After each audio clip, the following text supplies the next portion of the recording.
Coucou les beaux papillons, ça faisait longtemps que je n'avais pas fait un épisode. Ai-je encore envie de lire ces livres? Du coup, je ne sais absolument pas à quel épisode on est. Vous le verrez vous dans le titre de toute façon. J'espère que vous allez bien. C'est parti. J'ai pris 3 livres dans ma bibliothèque.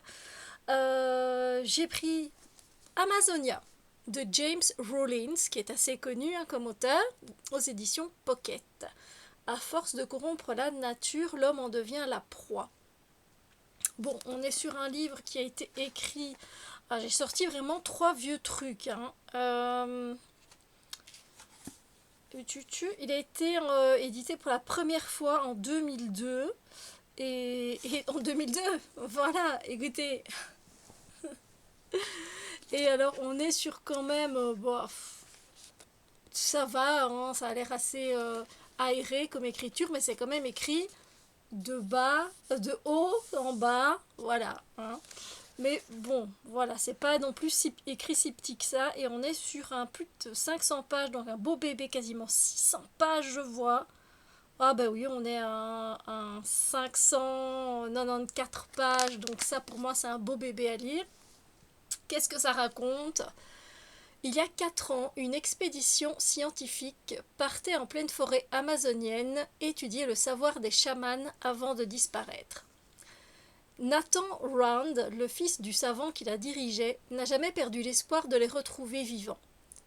Un espoir relancé par le docteur Kelly O'Brien, qui l'invite à rejoindre l'équipe de secours organisée par le gouvernement des États-Unis. Mais au plus profond de la jungle, une nature livrée aux mutations les plus folles les attend. C'est intriguant quand même. Est-ce que j'ai encore envie de lire ce livre? Oui, parce que j'aime quand ça parle d'aventure. On va partir, on parle de chamans, donc voir si ces chamans sont toujours vivants. Après, évidemment, j'ai un peu peur de quand voilà les mutations les plus folles. C'est voilà ce côté un petit peu voilà, un peu bizarre qui pourrait apparaître, mais bien sûr que je le garde. Et oui, j'ai envie de le lire. Donc voilà, je ne sais pas quand je vais caser ça, mais en tout cas, il reste dans ma bibliothèque. Lecture suivante, j'ai pris Les Bourgeoises de Sylvie Ohaillon aux éditions Pocket, encore une fois. Ici, on est sur un plus petit livre. Et lui, il est sorti en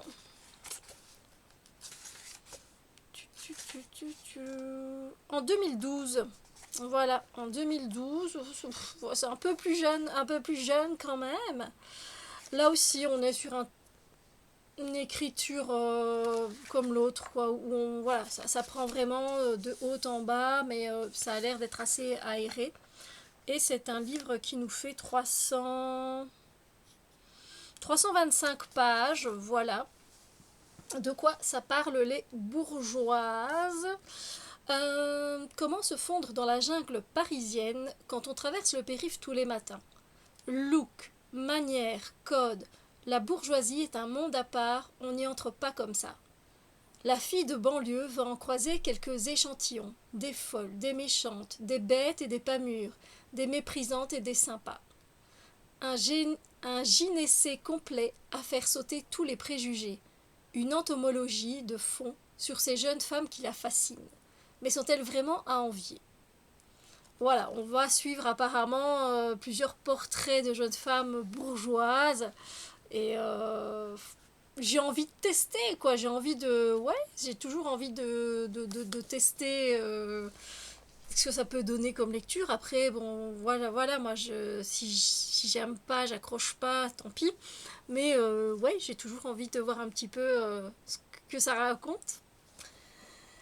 Ensuite, le dernier livre, c'est oulala, La Cité des Anges Déchus de John Berendt. Et là, c'est aux éditions Archipoche. Ça a l'air d'être un bébé quand même et c'est écrit plus petit. Et là, vraiment, de bas en haut, de haut en bas, on prend toute la place. Voilà, donc ça a l'air, il y a l'air de pas mal à lire. Voilà, donc c'est un livre qui date de de 2005, voilà. En premier, il a été édité en anglais, hein, et puis ici pour cette version 2005. Et alors c'est un livre qui nous fait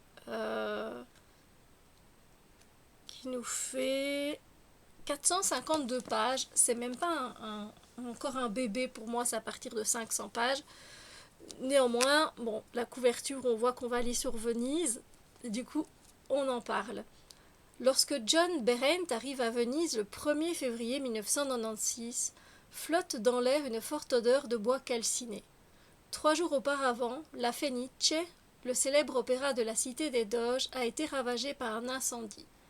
Acte criminel, qui pouvait souhaiter le saccage de ce joyau de l'art vénitien? L'enquête que l'auteur entreprend va le mener à la rencontre des habitants de la Sérénissime. La fille d'Ezra Pound, un marchand de légumes, le directeur du musée Guggenheim, un maître verrier de Murano et bien d'autres encore.